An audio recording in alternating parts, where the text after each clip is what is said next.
Olá pessoal, no vídeo de hoje vamos falar sobre números complexos, com ênfase nessa parte da forma exponencial de Euler dos números complexos.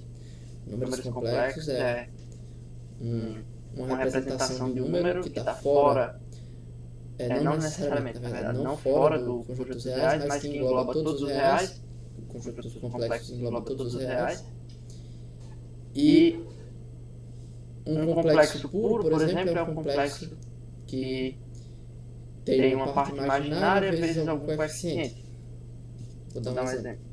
Aqui o 5 vezes raiz de menos 1, ele é um número complexo. Isso acontece porque essa raiz de um número negativo é chamada de unidade imaginária, o famoso i. Então esse número pode ser escrito como 5i. Esse é um número complexo. Só que 5 também pertence ao conjunto dos complexos, por mais que seja um complexo real, ele é um complexo. O foco do vídeo de hoje é mostrar que o sinus de x mais i seno de x é igual a Euler elevado a ix. Certo? Isso aí é a forma exponencial de Euler. E tem propriedades muito interessantes porque você consegue operar com os números complexos, tendo em que parte das resoluções dos problemas vai ter propriedade de potenciação quando você for resolver. Então, uma forma de representar essa soma aqui que está escrita é sin de x igual a Euler elevado a ix. É uma outra forma, porque são as iniciais de cada termo que aparece aqui do lado esquerdo.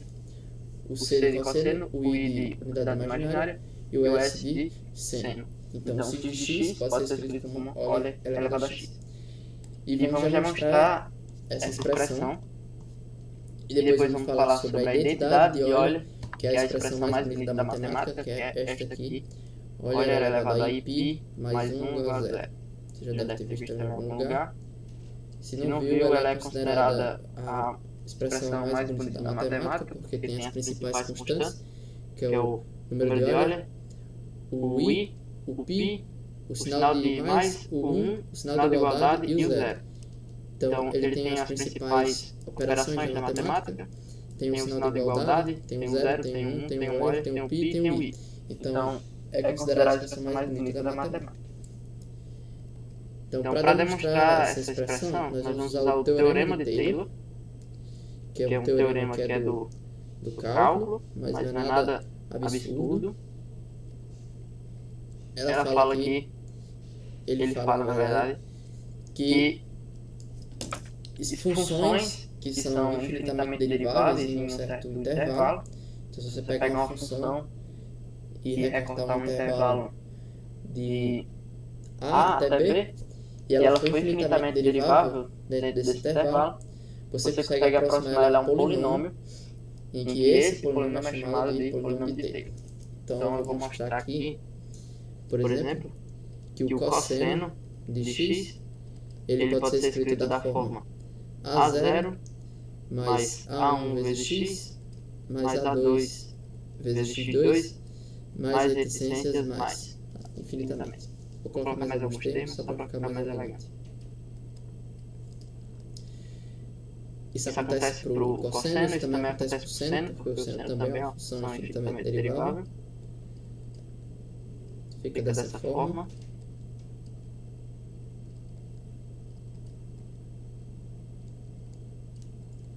Reticências. E também a função Euler elevado a x. Também é infinitamente derivável, porque a derivada dele é ele mesmo.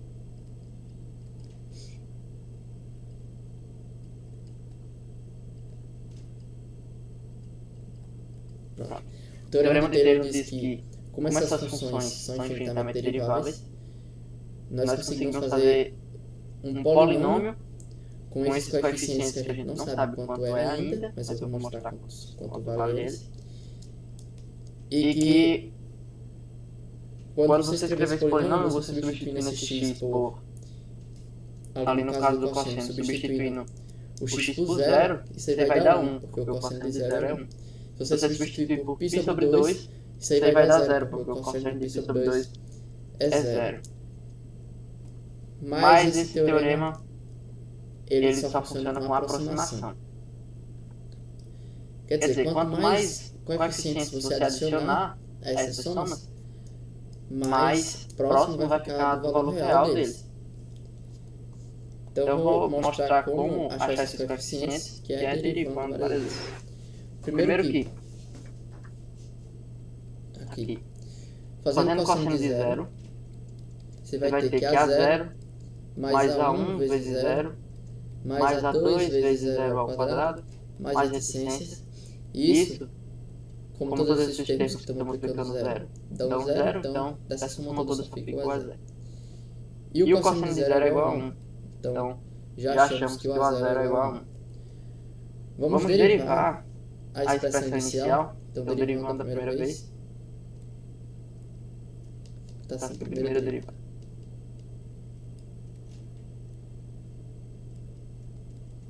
A primeira derivada desse polinômio aqui, A0 mais A1x, assim sucessivamente, é menos seno de x, porque a derivada do cosseno é menos o seno. Aí fica A1 mais 2A2x mais 3A3x2 mais 4A4x3 mais reticências. Agora, fazendo o x igual a 0, você vai ter A1 mais 2A2 vezes 0 mais 3A3 vezes 0 mais reticências. E isso vai dar o A1, que é exatamente menos o seno de 0. Só que menos o seno de 0 é 0, porque o seno de 0 é 0. Então nós já achamos dois coeficientes, o A0 e o A1. Agora você deriva de novo, segunda derivada. Agora a gente só precisa derivar isso aqui, né? Porque esse aqui já é a primeira derivada, então derivando outra vez vai ficar a segunda derivada. A derivada de menos o seno é menos o cosseno, então menos cosseno de x. Aí esse A1 vai sumir, porque é uma constante, vai sumir. Aí aqui vai ficar só 2A2, mas aqui o 2 vai cair, então vai ficar dessa maneira. Aqui vai ficar 4 vezes 3 vezes A4 vezes x2 mais reticências. Vamos novamente introduzir o x igual a 0, também menos cosseno de 0, igual a 2A2, e menos o cosseno de 0 é menos 1. Então você vai obter que o A2 é menos 1 meio. Vou fazer mais uma vez, vou fazer a terceira derivada, mas depois nós vamos generalizar isso. A derivada de menos o cosseno é o seno de x, e a derivada disso é 3 vezes 2 vezes 1 vezes A3 vezes o x, que fica x a 0, que é 1, mais 4 vezes 3 vezes 2 vezes A4 vezes x, mais 5 vezes 4 vezes 3 vezes A5 vezes x ao quadrado, mais reticências mais. E esses termos que eu estou adicionando, esses aqui no final, eles já estavam na soma, porque eu estava escondendo com essas reticências. Só que a partir do ponto que esses pedaços vão sumindo, aí eu estou adicionando os que antes estavam sumidos. Só para deixar a soma mais visível o que está acontecendo aos poucos. Aí, como sempre, vou adicionar aqui o x igual a 0. Então, seno de 0 igual a 3 vezes 2 vezes 1 vezes A3, porque todos esses outros vão ficar 0. E isso é igual a 0 porque o seno de 0 é 0. E aí você vai obter que A3 igual a 0 dividido por 3 vezes 2 vezes 1. Isso aqui nós podemos escrever como 3 fatorial. Pronto. O que eu queria que percebesse é que, de maneira geral, o cosseno de x vai ser uma soma em que certa hora vai ter o coeficiente e certa hora não vai ter. E isso vai ficar alternando. Perceba que o A0 aqui é igual a 0. Então, era 1, depois foi 0, depois menos meio e depois foi 0. Então, nos coeficientes de índice ímpar, é 0. Isso acontece por causa do seno de 0, porque aí o seno de 0 é 0. Já nos coeficientes de índice par, note que eles são o resultado da divisão entre o valor do cosseno de 0, que é sempre 1, dividido pela quantidade de grau do x. Só que essa quantidade vem em fatorial. Porque, como eu mostrei aqui, ó, quando a gente deriva várias vezes uma função polinomial, o grau vai caindo de 1 em 1 e o produto vai se parecendo cada vez mais com o fatorial. Até que esses coeficientes vão ser escritos de maneira que dá pra gente modelar de maneira mais fácil. Então, resumindo, essa soma vai ficar 1, né, porque o A0 é igual a 1, mais o A1 vezes o x, só que com mais 0 a gente vai calcular ele. Aí o A2 é menos 1 meio, então menos 1 meio de x ao quadrado. O próximo termo seria o x4 sobre 4 fatorial, depois x6 sobre 6 fatorial, e assim sucessivamente, sempre alternando entre soma e subtração. Então assim ficaria o teorema de Taylor para a função cosseno.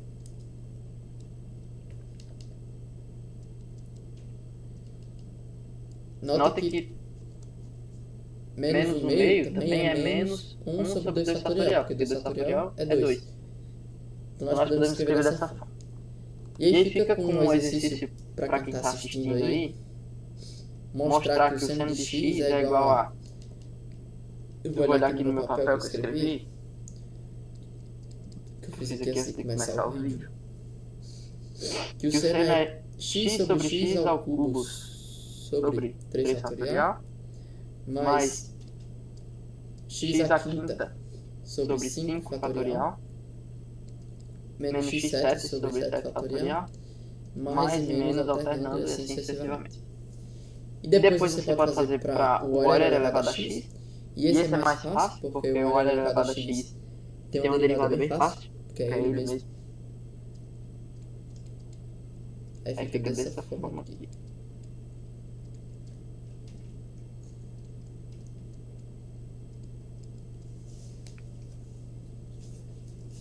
Pronto, para você mostrar essas outras duas novas que eu adicionei, você usa a mesma ideia de anteriormente.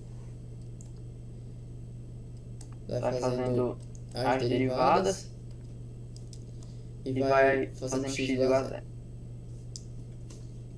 Pronto, tendo isso, agora nós podemos tentar chegar na soma, que é o nosso objetivo, que é essa soma aqui, que era para ser cosseno.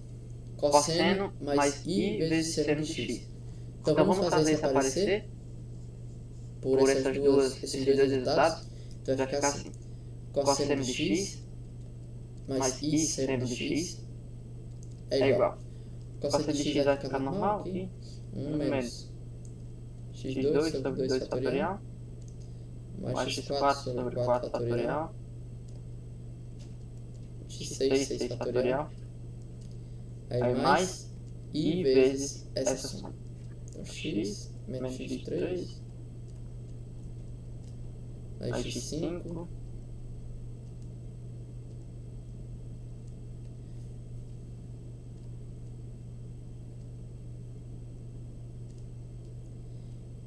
e como eu falei do cosseno, em que os coeficientes iam alternando entre 0 e algum coeficiente racional, também acontece com a função seno. A diferença é que, com uma função seno, quando a gente for derivando a primeira derivada da função seno é o cosseno. E aí, quando fizer o cosseno de 0, dá 1. Então, aquele coeficiente não vai ser 0, vai ser 1. E isso significa que os coeficientes de índices ímpares, que serão os racionais, quer dizer, os diferentes de zero, e os pares serão iguais a zero, porque quando você adiciona x igual a zero para alguma das derivadas do seno, que é ou seno mais seno, ou menos seno, ou mais seno, adicionando zero vai dar zero e aquele coeficiente vai sumir.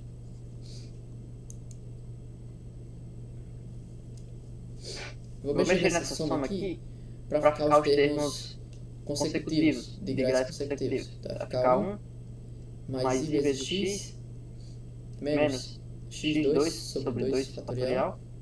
Aqui eu vou colocar um fatorial só para melhorar a ideia. Pronto, aí menos i vezes x ao cubo sobre 3 fatorial mais x4 sobre 4 fatorial mais i vezes x5 sobre 5 fatorial menos 6x vezes x6 sobre 6 fatorial menos i vezes x7 sobre 7 fatorial. E reticências. Aqui também era para ter reticências. Pronto. Aí, disso para isso não muda muita coisa. Mas está mudando algumas coisas e nós vamos consertar isso. Porque, por exemplo, perceba que o primeiro termo é igual. Os dois são 1.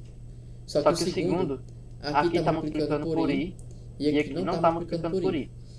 Depois, esse termo é positivo e esse aqui é negativo. Então, esse negativo subentende que está...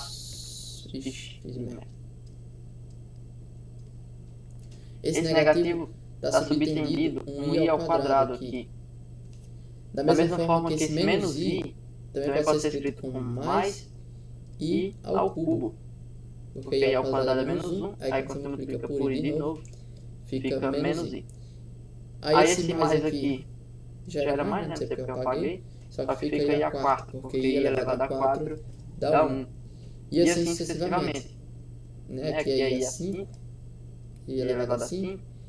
Aqui é mais i elevado a sexta. E assim sucessivamente. O que eu estou mostrando é que daqui para cá eu troquei x por i vezes x. Então, na equação, eu vou botar na função. Na função, olha elevado a x igual a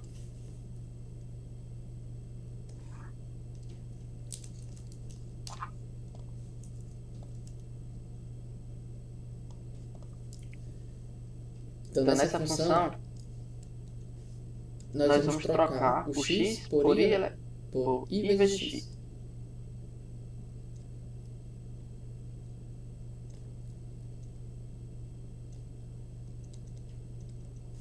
Aí vamos ficar com olha elevado a ix igual a 1 mais i vezes x, aí menos x2 sobre 2 fatorial, né? Porque como trocamos x por x, elevando o x ao quadrado vai aparecer menos 1 do i e o x vai ficar ao quadrado normal. Aí aqui vai ficar menos i vezes x ao cubo sobre 3 fatorial mais 4 fatorial, x elevado a 4 sobre 4 fatorial, mais assim por diante. Eu quero mostrar que vai ficar igual a isso.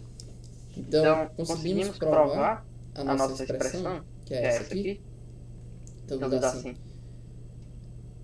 logo cosseno de x mais i seno x igual a olha elevado a x. Então, está demonstrado aqui, ó, CQD, como queríamos demonstrar.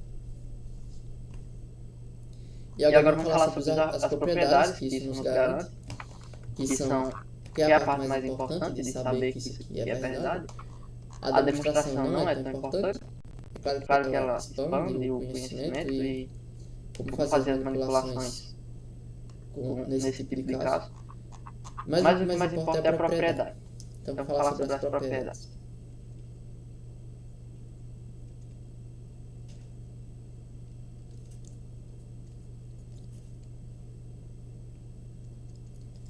As propriedades que isso garante é que os complexos eles podem assumir a forma de potenciação. Então, como eu mostrei lá em cima, essa soma pode ser escrita como sin de x igual a OL elevado a x.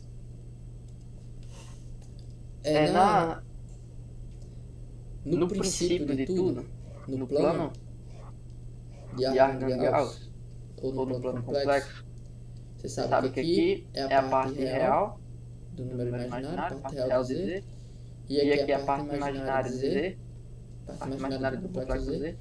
E aí, se esse número Z pode ser escrito da forma x mais i vezes y, aqui no plano você vai ter uma distância x aqui no eixo real, porque essa é a parte real de Z, e aqui vamos dizer que seja esse y. Então, o complexo Z pode ser escrito como esse vetor que sai da origem e vai até esse afixo, até esse ponto.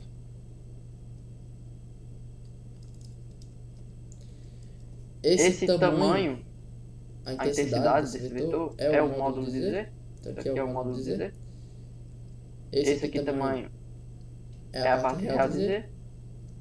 E esse é a parte imaginária de Z. Se eu quiser transformar esses parâmetros em parâmetros trigonométricos a partir do módulo, eu posso adicionar aqui um ângulo θ e dizer que isso é o módulo de Z, na verdade, vezes o cosseno de θ.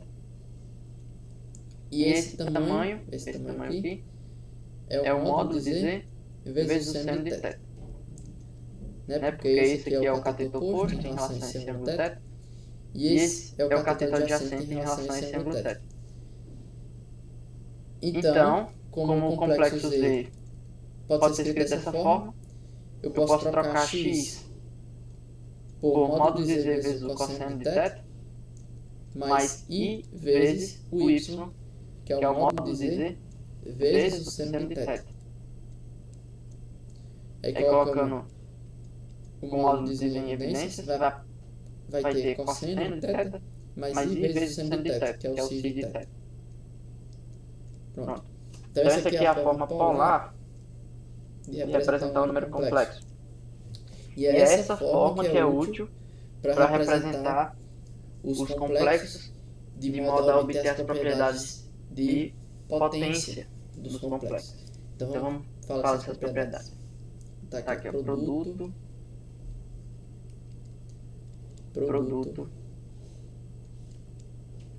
de complexos.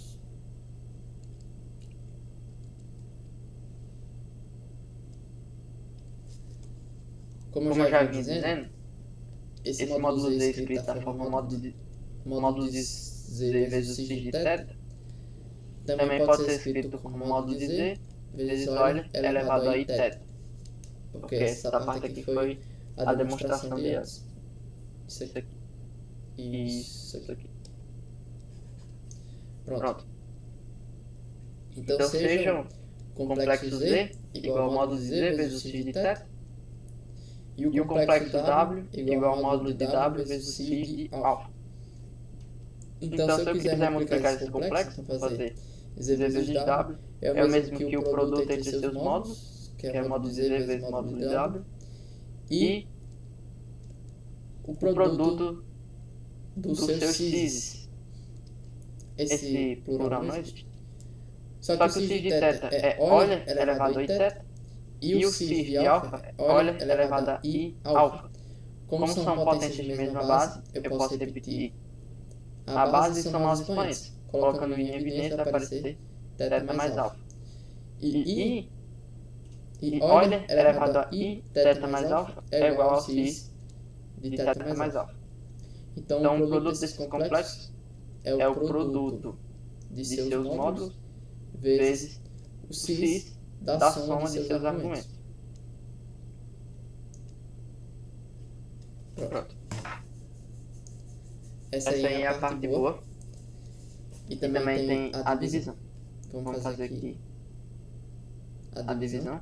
Então fazer Z dividido por W é a divisão de seus módulos vezes o sin da diferença dos argumentos.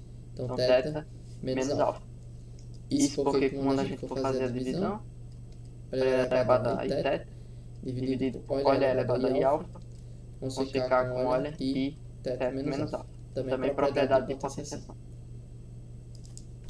Então, de maneira geral, essas são as mais básicas.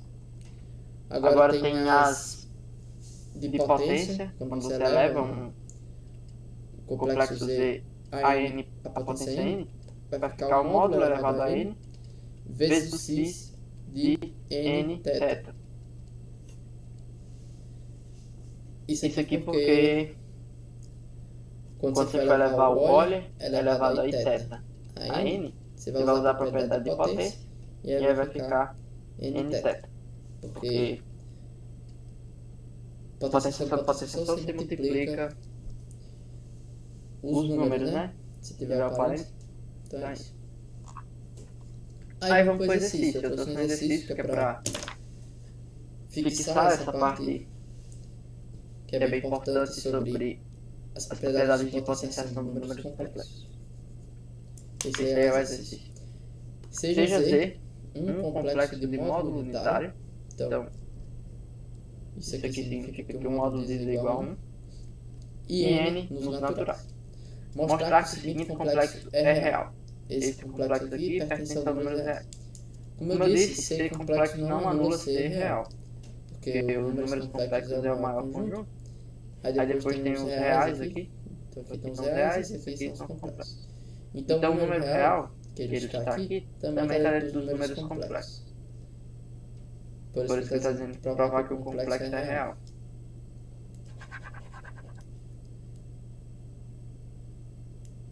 Vamos lá. Vamos usar as propriedades. E um pouco de algebrismo, né? Porque perceba que dividir 1 por Z elevado a N é o inverso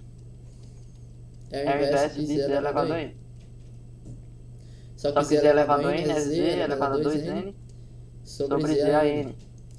Então, é interessante eu inverter essa fração para que esse termo apareça. Né? Eu vou inverter aqui, então vai ficar 1 sobre 1 mais Z, 2AN sobre ZAN. Vai ficar 1 sobre 1 sobre ZAN é 1 ZAN, mais Z elevado a 2N sobre ZAN é ZAN. Isso é Z a menos N e isso é ZAN. Vamos expressar esse complexo Z. Vou apagar aqui.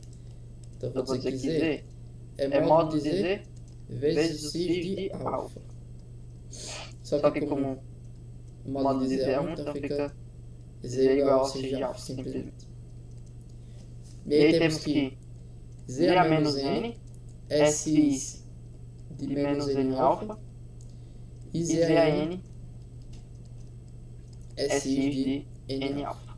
Vamos escrever, substituir isso no nosso complexo W, que é 1 sobre o cis de menos N alfa mais o cis de N alfa.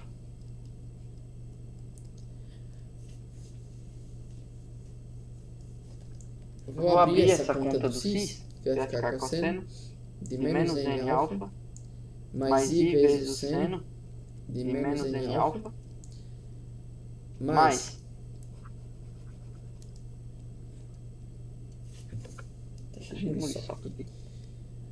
mais o cosseno de N alfa mais I vezes o seno de N alfa e 1 aqui em cima. O seno, vamos olhar o círculo trigonométrico só para entender as relações.